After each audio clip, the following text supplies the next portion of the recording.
Hello, Clement69 here, another Topic of the Week video.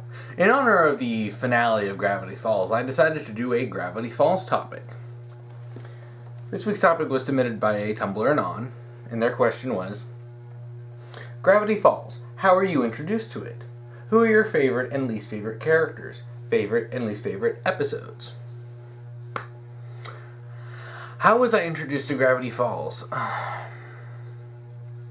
Well, I don't really remember exactly how I was introduced to it. All I remember is that I got into it right after season 1 finished. And I think I'd heard of it. I think I maybe caught an episode on TV one time, but never really was into it. And then, it's so hard to remember. It was a few years ago. Because when the first, I think, I can't really remember the exact details of when I started watching Gravity Falls. I just remember that after season 1 had finished, I think it was after season 1 had finished, but I remember I watched it and I was watching or it was either like I caught it right after it finished or an episode or two before. Anyway, season 1 was at least mostly done airing, and I decided to just start watching it. It's one of those things where, hey, that kind of looks neat, and I'll just start watching it. I did that with a lot of shows. So I started watching it, and I just really got into it, and especially once I got to the season 1 finale, I'm just like, I need the season 2! And then we had to wait for season 2 for like a year. In fact, it looks like it was almost exactly a year.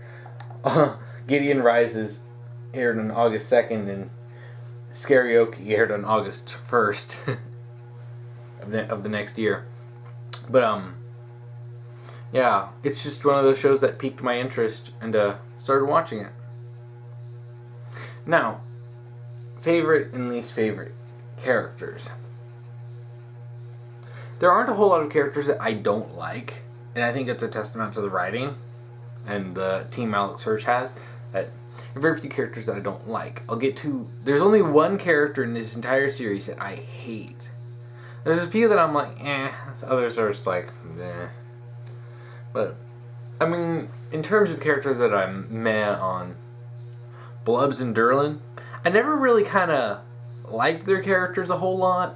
They always seem kind of weird. And, completely incompetent as police. But, I mean, they're not bad. It's just kind of, Robbie is a character that I don't hate, and it's not that I'm mad on him. One thing that really annoys me is that the fandom tends to act like he's this innocent babu who never did anything wrong. He's an evil Dipper. How dare Dipper hurt him? How dare Dipper hurt him in his fifis? He's just a sweet, innocent boy who tried to brainwash his girlfriend into staying with him when she was going to break up with him. Yeah, a sweet, innocent baby. Yeah, and it's the evil Dipper. Really, guys? Really? Really? Really? Really? It's the fandom that makes me dislike Robbie. Robbie is not a bad character. If there's anything, I kind of wish that,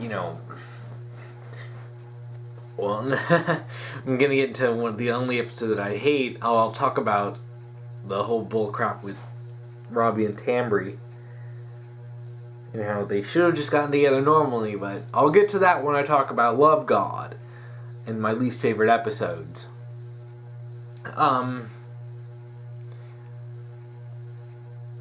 If you would ask me in season 1, I would have listed Pacifica, but since her character development in season 2, especially Northwest Mansion Mystery, she's one of my favorite characters, which is impressive.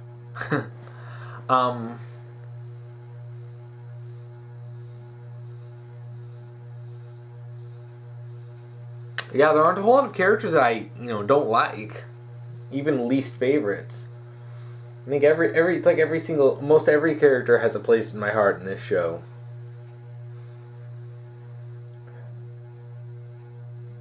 Now, favorite characters, I did say Pacifica. And I love a lot of characters. Season 2 Pacifica. Dipper, Mabel, Stan, both of them.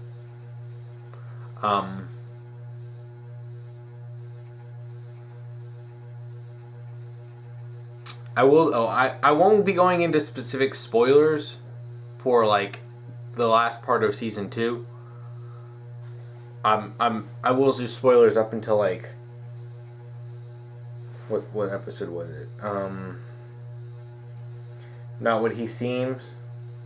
Since Not What He Seems is one of my favorite episodes in the entire series. I love. See, I'm trying to remember all the characters. And there's so many great like one-off characters. I liked Tyrone. I really kind of wish Tyrone got brought back by magic.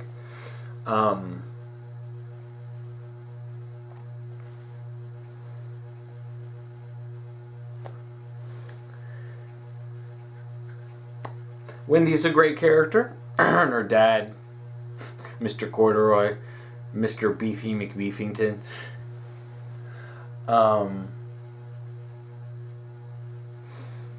Seuss is great.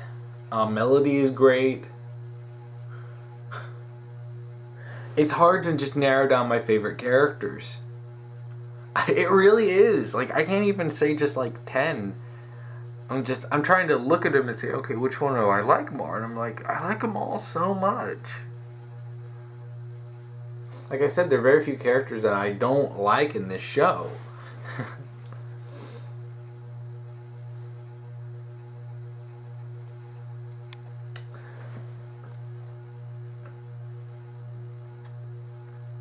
Even some of the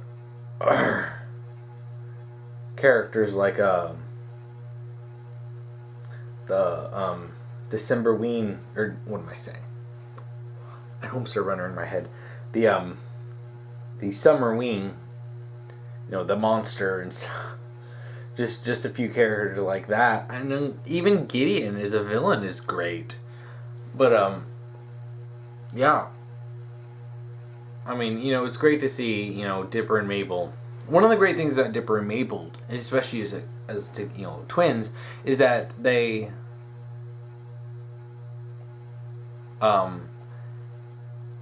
always maintain a positive relationship. And if I remember correctly, I think Alex Hirsch straight up said, number one rule when writing the twins is that they always need to have a healthy relationship. So no matter how much crap they've gone through, no matter what arguments they have, they always come back together. And in a world full of so many shows that are full of drama, and even shows that go out of their way to ruin relationships just to create some drama for an episode, it's refreshing to have a show that puts the characters through craps and always has them come together no matter what. Even the smallest thing that pisses them off, they always end up coming back together. And the least favorite characters, I think I'll also have to add Pacifica's parents for being complete and utter psychopaths. But yeah, they're horrible. Now, favorite and least favorite episodes. I'll get the least favorite episode. There is only one episode in this entire show that I do not like. There's only one episode in the show that I would skip. Straight up just skip. If I, when it comes to, if I ever got around to rewatching the show, which I will at some point. That is Love God. Love God is it's a bafflingly bad episode. And it's not like horribly the worst thing ever. But when you have Gravity Falls have consistently at least decent episodes, Love God is such a dip in quality. Love God, the Love God character himself is a character that I can't stand. He doesn't seem like he fits Gravity Falls, not as a town and not as a show. The open use of magic when, generally there's at least some attempt to be hidden in some way. And his attitude, it's just, and I don't know why like they made Love God an episode over episodes like the time when Stan got with his biker buddies. I mean, there's so many other episodes that you could have done instead of this. I'm disappointed that some of the crazy episodes that Alex Scherz has talked about that got cut from in the conceptual point, got cut over this. Love God as a character is just kind of obnoxious. I didn't enjoy this episode. I didn't enjoy it at all. It was hard to watch. One of the worst things about this is the worst thing about it. This is what really sets it apart as a bad episode. Because Love God as a character, stupid, okay. Overall doesn't feel that great, okay. But if the episode is at least handled well, I would have been alright with it. But when Mabel is mad, or Mabel's upset that Robbie is upset about, Wendy leaving him. Okay. One of the things I hate is the fandom took this as, oh, Robbie, he's so innocent. His heart was broken. Look, he really loved Wendy. If he really loved her, he wouldn't have brainwashed her. Really, people. Really, really, really. Robbie is a selfish dick. He's portrayed as that way. He's a violent, selfish, and completely just self-absorbed twat. He doesn't get any character development. Like, Pacifica got character development. You can actually feel sorry for her now because you realize that she had a really, really awful family life. And, she did make steps towards being a better person. But, Robbie doesn't. One of the things that pisses me off is that Mabel steals a love potion. She wants to hook Robbie and Tamry up. Alright. Cool. I knew people who shipped this even before this episode came out. So, alright, Robbie and Tamry is a couple. I can get behind that. But for some reason, when they were writing the episode, they didn't have them connect at all. They had them be antagonistic towards each other. And then Mabel steals a love potion and basically makes them fall in love with each other.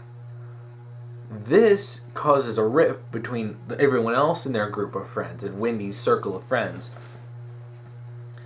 That, causes cascading bits of horribleness as everyone starts getting on each other's nerves and getting mad at each other, over, different personal issues.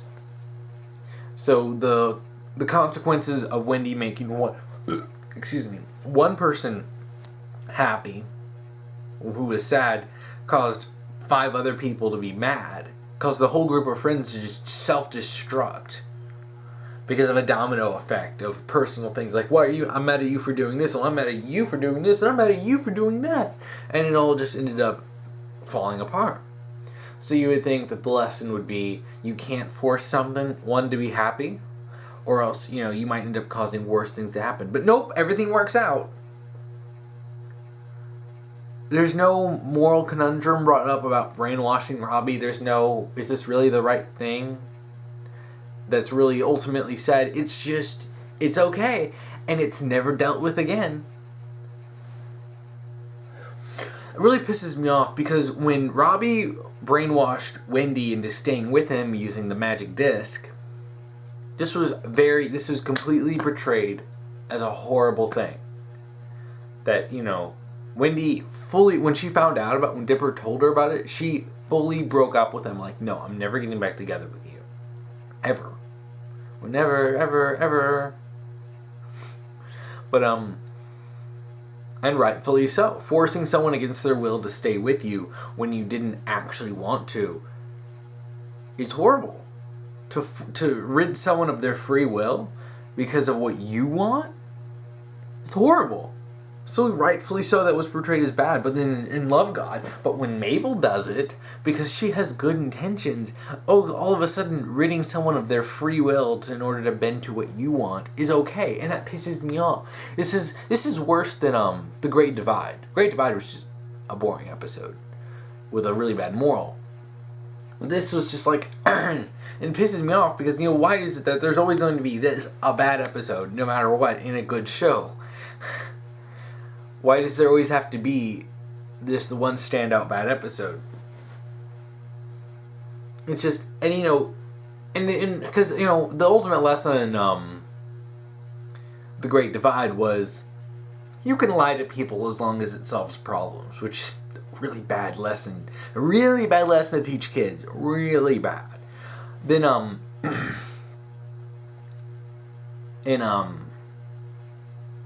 in Love God, it's like, yeah, you can basically brainwash people as long as you have good intentions. I mean, really, why couldn't you have Mabel try to use the love potion, never get around to it, and have Robbie and Tamari get together without her intervention? And saying, sometimes you don't need to do this. Sometimes you don't need to force people to be happy, because they're going to do it on their own. That would have been a much better lesson to learn than brainwashing those gays, as long as you're Mabel.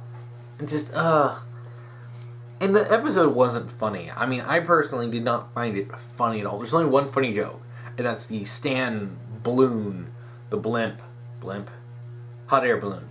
The hot air balloon, which, it's trying to show that he loves kids, but then everything falls off, and it basically says, I eat kids, with a giant Stan, and everyone's freaking out, all the teenagers are freaking out, and then it turns into a fiery ball, and it falls on people, it's about to fall on people. That was the only funny part in this episode. But, yeah, that's the only episode that I hate. And, there are some episodes that are like, not my favorite episode, but it was a good episode. And I didn't come out of any episode feeling, kind of like I was robbed of time. In fact, that's the only episode that I actually feel like I wasted my time watching. The only time out of 40 episodes, there's only one episode that I thought was bad. And even then, the worst of the other episodes they're not that bad. They're just, at worst, decent. Which, again, is a testament to the writing, and makes it even more confusing that something like Love God got through the production line to be an actual episode. Now talk about something more positive. My favorite episodes. I have to admit, as much as I love the episodes of season 1, I don't feel like there's any super standout episodes. I mean, I love episodes like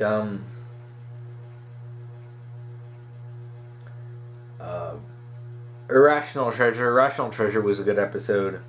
The Time Traveler's Pig, especially we get blend in and we're introduced to Waddles. Carpet Diem was an enjoyable episode. Boys Crazy was funny. Dreamscapers and Gideon Rises, those were good episodes. But there's nothing that personally to me that stood out like is amazing. We don't get that until season 2. I'll avoid going into heavy spoilers, but Society of the Blind Eye, Northwest Mansion Mystery, Not What He Seems, Dungeons and More Dungeons, the 3-parter finale, Golf War, Into the Bunker, Scary Okay. There's so many episodes. My favorite episodes are in season 2. I mean, especially Not What He Seems and Dungeons and More Dungeons are probably my best episodes for me. Like, I enjoyed those episodes the most. Can't really get into it too much without getting into heavy spoilers, to be honest. But I'll do a little cutoff when I talk about spoilers. But one of the things I just enjoy is that there are a lot more plot relevant episodes in season 2, which I think is what makes them stand out to me. I love plot, and I love it. Especially in a show like this, which generally has a lot of one off Monster of the Week type episodes. When you get into one that's like super plot heavy and it's just like, yes. But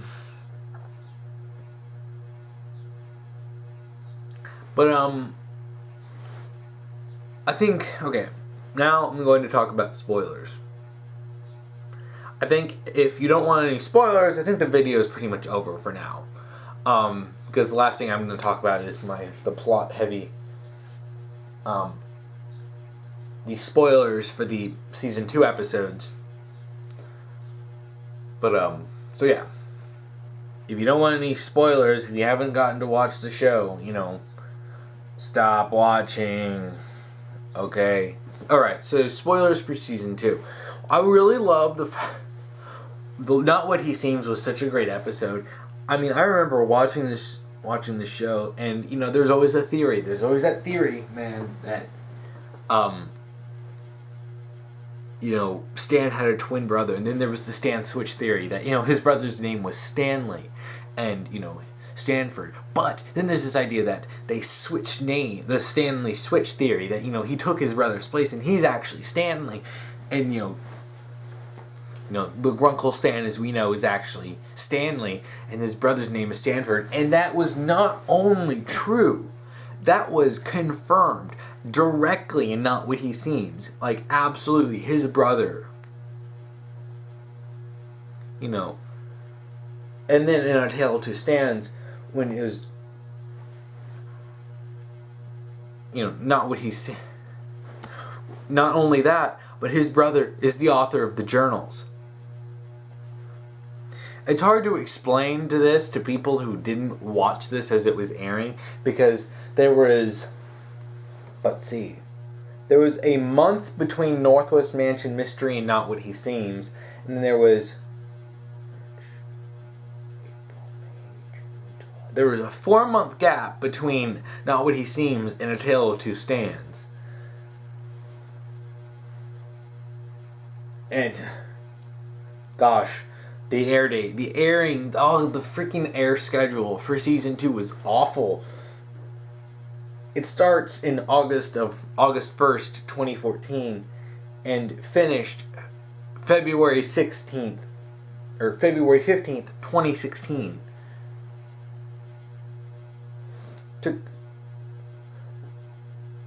It took like 1.5 years for a single season. But when we got those episodes, when we finally were introduced to Stanford Pines, or as we all just know him now as Ford, we get to see him, and the only bad part is that we basically, as Alex Hirsch promised, our headcanons were annihilated. The whole idea of the original mystery trio of McGucket, Stan, and Ford gone, and it's like, it's sad, but it was just, it's such a cool idea to think about that. It made, and sure, McGucket went nuts, it seems, long before, at the very least, he left, Ford's lab long before Stanley showed up. But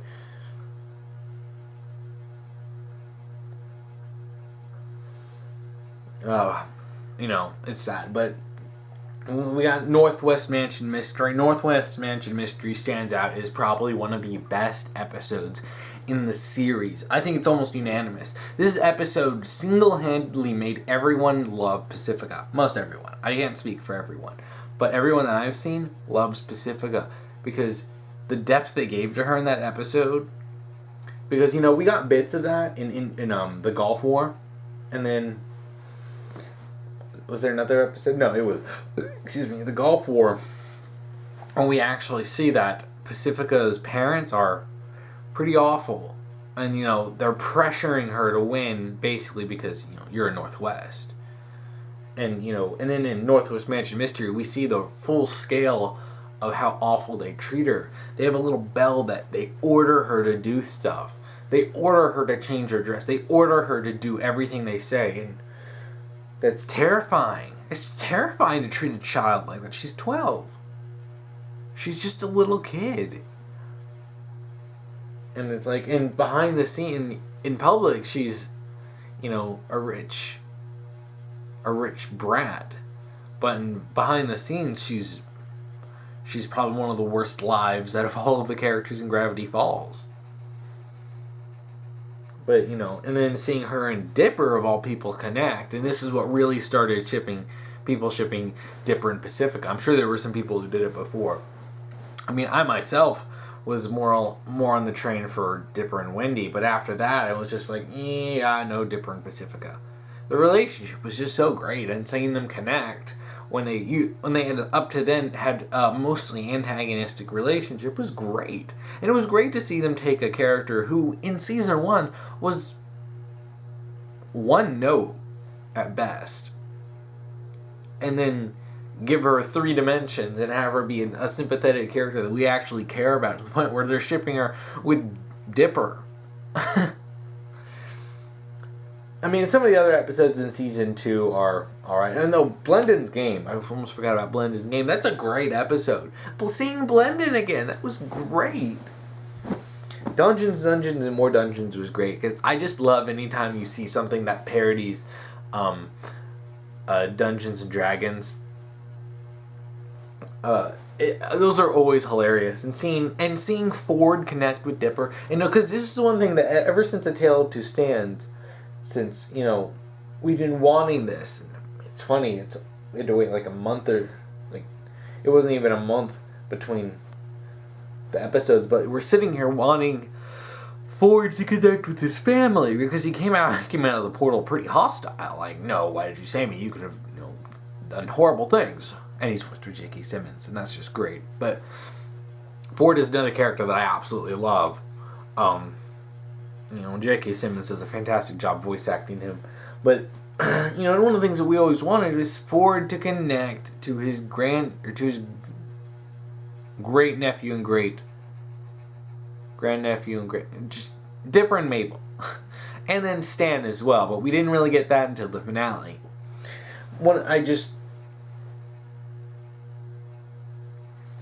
And it was Dungeons and More Dungeons was D&D, was the first episode that really showed that he connected with Dipper. Are they perfect? No one is perfect. And there are people who are screaming that Ford was manipulating Dipper, and Dipper's going to turn evil because of it. And it's like, there's so many people that seem to want this show to become hyper grimdark and have it be like the most depressing thing ever by having everyone turn evil or something. Yeah, the fandom got ridiculous with its conspiracy theories, especially the one where Tad Strange was actually an interdimensional demon like Bill.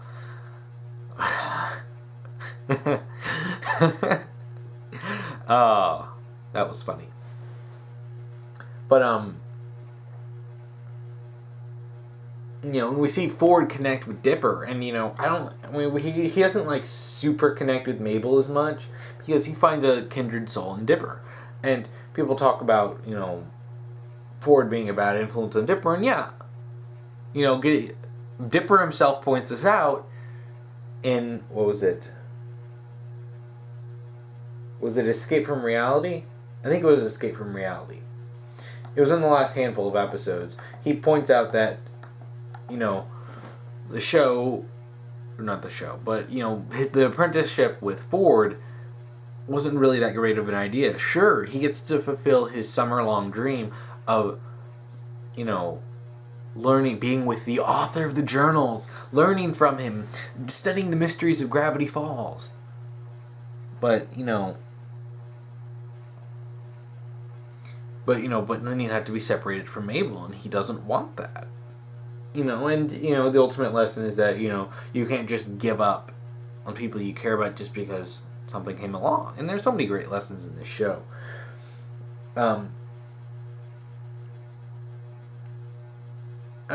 have a few, filler episodes like The Last Mabelcorn, really. But, and even then, stuff like that actually came around to being relevant in the finale.